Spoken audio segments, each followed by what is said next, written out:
And now we go to Jacques-Germain Soufflot, the man who designed the Pantheon in Paris, and not only that famous building for all to see, 1713, 1780, but he died on the 29th of August.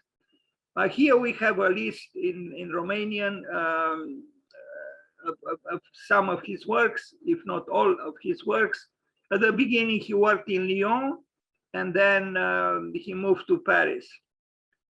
So he did also l'Hôtel de la Marine in Place de la Concorde. There are two identical buildings. He did one of them. From what I read, Madonna, when she performs in Paris, or when she performed in Paris, she was housed in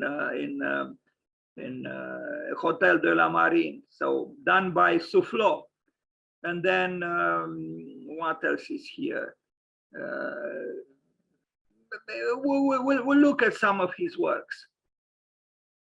This was the man, Soufflot, Jacques-Germain Soufflot,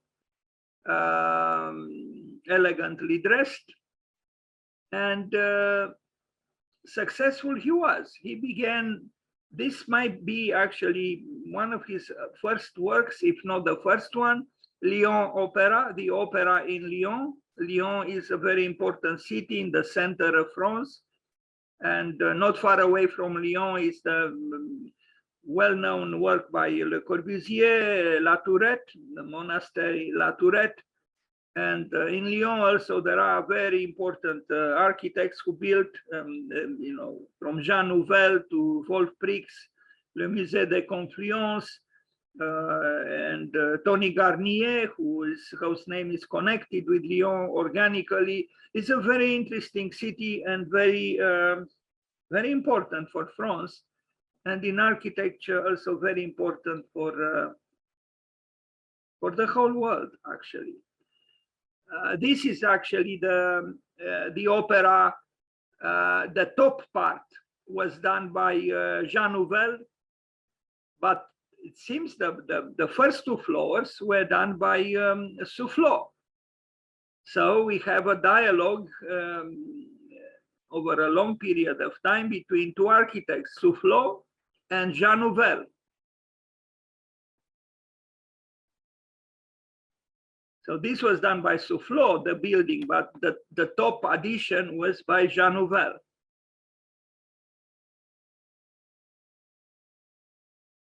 He's considered a neoclassical architect.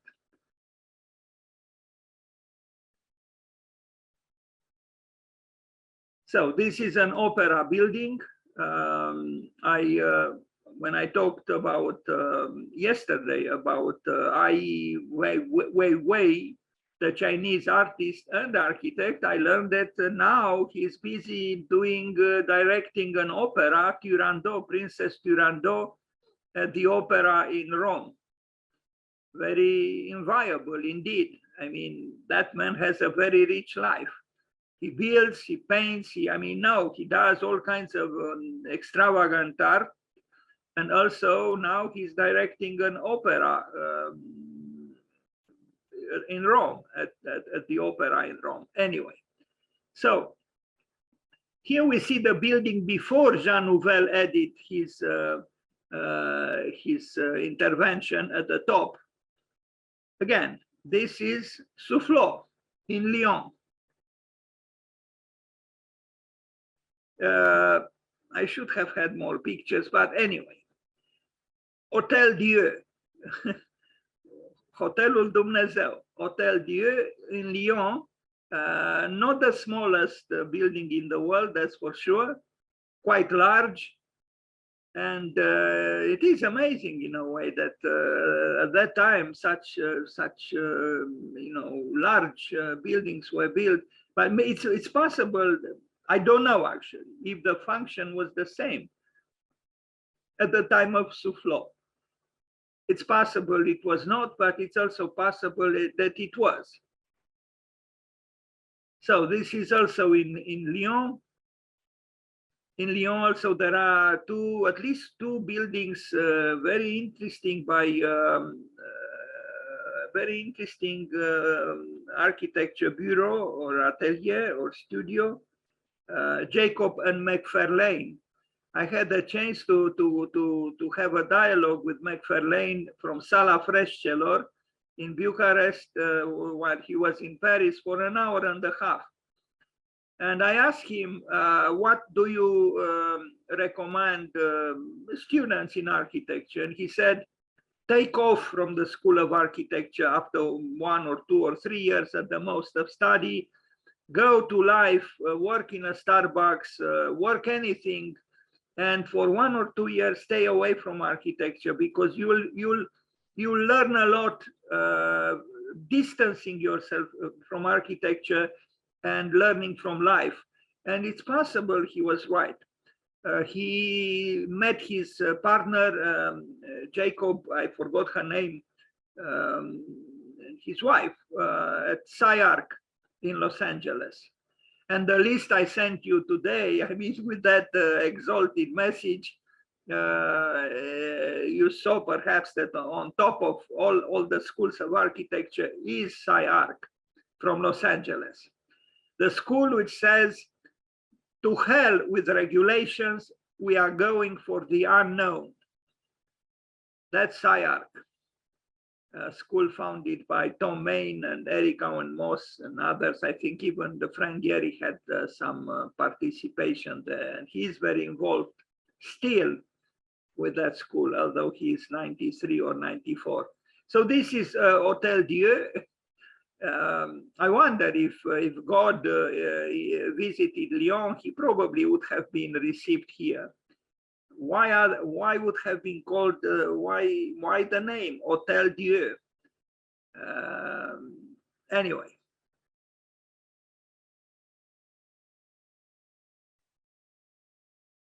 Not very tall, but certainly very long.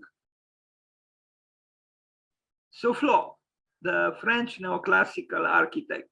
Now we arrive at this, one of the most important buildings in Paris, if we are to judge it from maybe a more conventional point of view, but still, you know, you cannot visit Paris and say, I didn't see the Pantheon, especially since you consider that there are some very important cultural figures of France who are buried there. And the latest you know, guest of the Pantheon in this field, in this sense, is I just read that North American dancer who seduced both Adolphe Loos and Le Corbusier. What's her name? My memory, I'm getting old, I guess. I'll remember. One of the most impressive buildings of the neoclassical period, the Pantheon, originally built as the Church of Saint-Geneviève, was conceived as a monument to Paris and the French nation as much as it was the Church of Paris' patron saint. So I guess the patron saint of Paris was Saint Geneviève. By the way, today is a very important holiday for Orthodox Christianity about John the Baptist. You know, he died, and in fact, I wanted to make a presentation about churches dedicated to Saint John, and I got so carried away about that message with that statistic about the presence of 2 Romanian schools on that list, that I forgot to do it, and I really regret, because it would have been a great moment to remember Saint John. Anyway, I hope maybe I will do it next year. Jacques-Germain Soufflot, its architect, was highly praised for the design, although a few of his contemporaries thought he went too far in defying tradition and structural necessity. Soufflot was heralded during his life as the restorer of greatness in French architecture and the building was lauded, even before it was completed, as one of the finest in the country.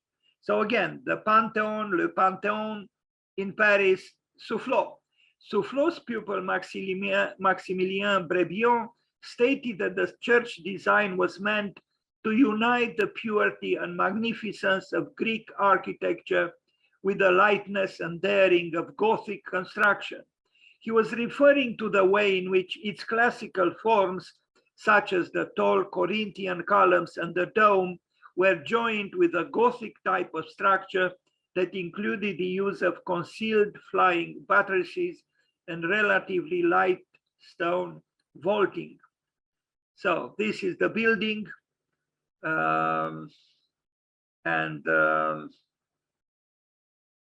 Yeah, towards the outside looks like a, so-called classical or neoclassical building. You don't see here anything Gothic.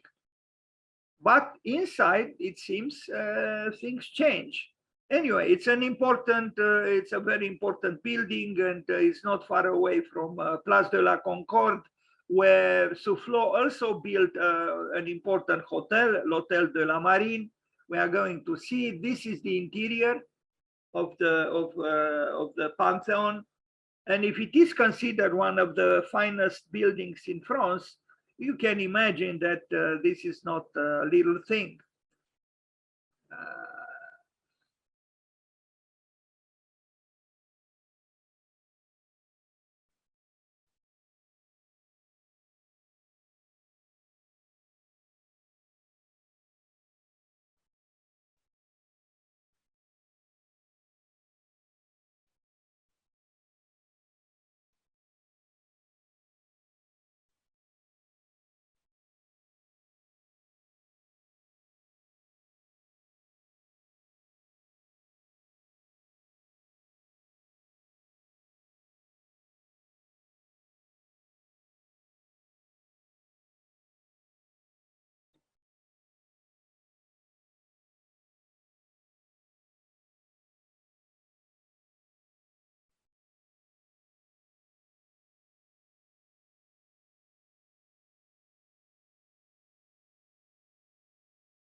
Personally, I don't see a lot of Gothic elements here either, but I understood that the structure, certain parts of the structure are hidden, and that structure was, had Gothic characteristics. But it is an impressive interior, no doubt.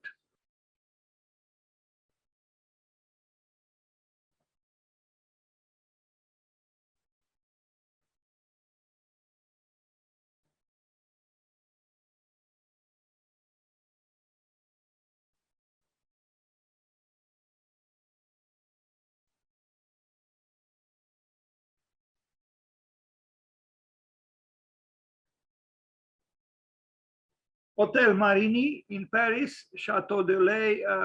For some entries, I do not have pictures. This is it's called the chateau, but it's rather, just a building or a villa at the most. Anyway,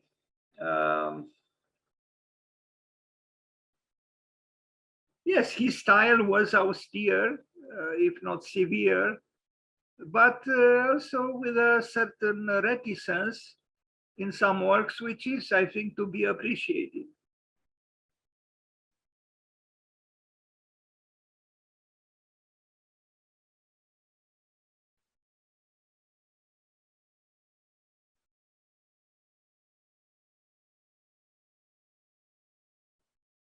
Temple du Change, the Temple of Change in Lyon. I don't know why it is called, but anyway, that's how it is called, the Temple of Change. You'd expect something else for these words, but still, it's a significant structure in Lyon, and built by this man who built a few other things in Lyon. We already saw two of them, l'Hôtel Dieu and the Opera.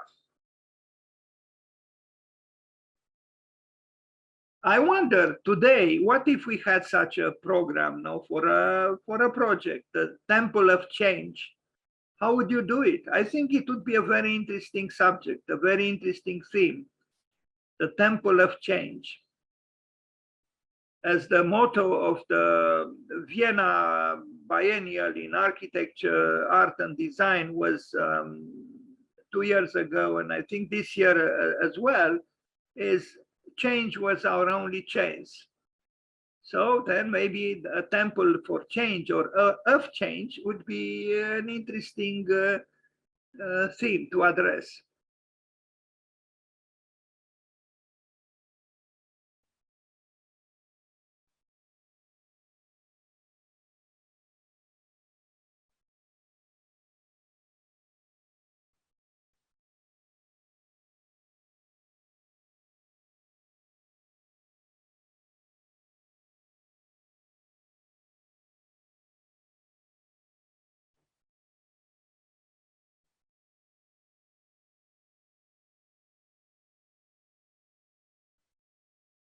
Classical it is, but not in a rigid way. You know, here there is a certain vibration on the main elevation, which distinguishes it from the buildings on the left and the right. You know, even moderate ornamentation.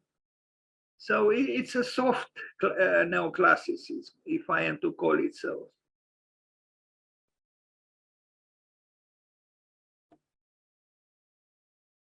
Hotel de la Marine. Apparently, he only built a part of it, and this is the hotel where, as I said, Madonna always finds a place to stay because she likes, I guess, this building. Also, this building is identical, almost identical with one across the street on the right. And in between them is a street which goes straight into the Pantheon. So this is the other building. I should have had more pictures. I apologize, but this is in front of the Hotel de la Marine is Place de la Concorde, the famous square in Paris. And to the right is the entrance into Les Tuileries, the gardens designed by André Le Nôtre, and then moving again to the right, you reach Louvre, the Louvre Museum with the glass pyramid by IMP. So, you know, it's in a very prestigious context, urban context, across the Place de la Concorde is l'Assemblée Nationale, you know, a very important, you know, political building, so to speak, very prestigious. École de droit, the school of law in Paris.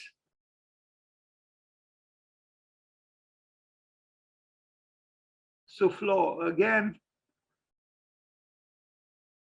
Liberté, égalité, fraternité. That's what we read there. But those who promoted these three words were actually outlaws, you know.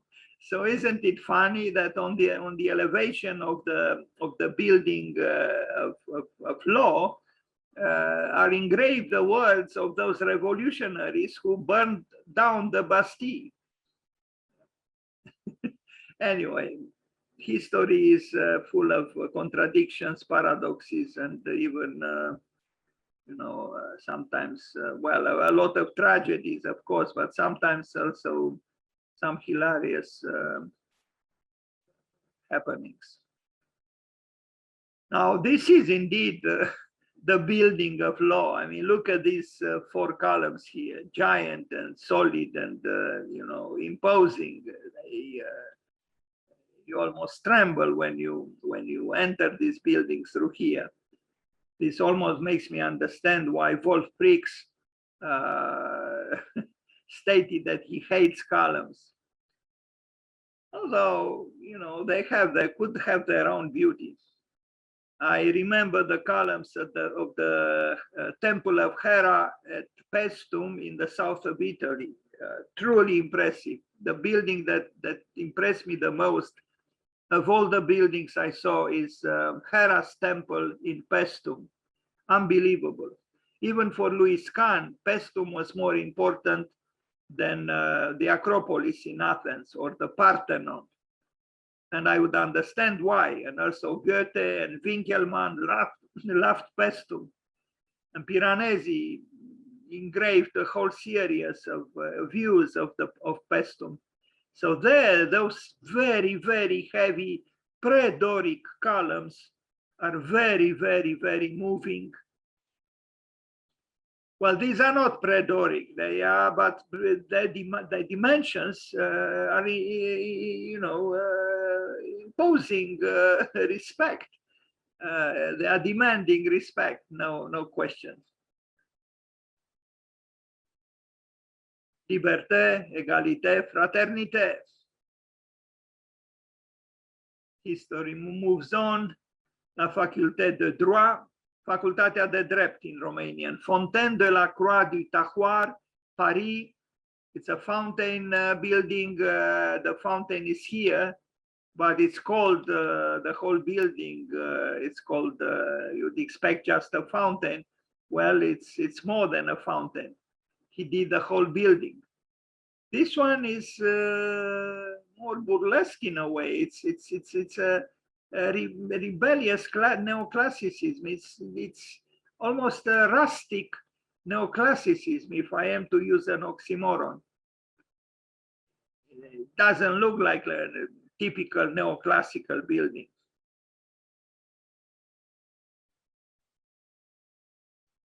Rue de l'Arbre de Sec.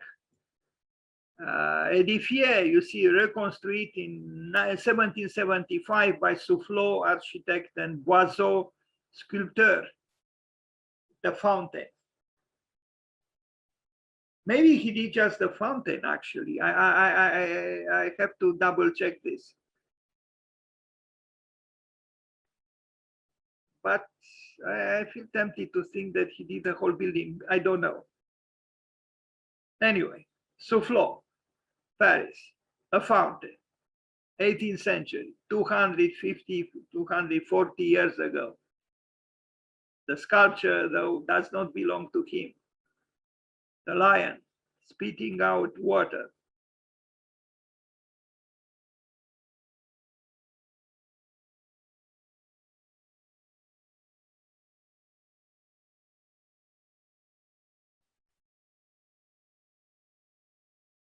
Nymphe la Faisanderie Château. This is, I don't know exactly what its function is in a park. So he designed this, I think now when I look at this work and I look back at the work which I saw, it's possible that the whole building was designed by him. Because here we see Soufflot again with the same kind of rusticity, it's a rusticity, it's a rustic architecture, it's rural, it's not dwarfed by historicism. It has elements of historicism, but the whole emanates something else. And this telluric power of the building, of the structure, is, I think, to be remarked and even enjoyed. It's not an academically conceived building. It's a look at this, I mean, it doesn't go so far as the Güell Park by Gaudi, but still, there are elements here which are not of an academic order at all. They are not, classicist in a stiff and pedantic way, not at all. Interesting structure, Soufflot. It seems he was indeed a complex architect.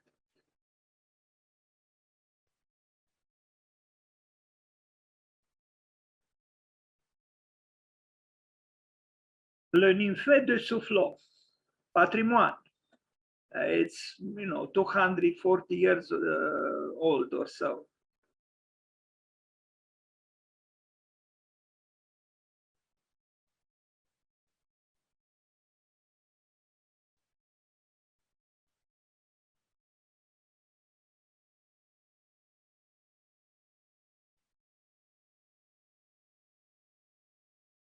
Okay, so we paid homage, somewhat short homage to Victor Bourgeois and Monsieur Soufflot.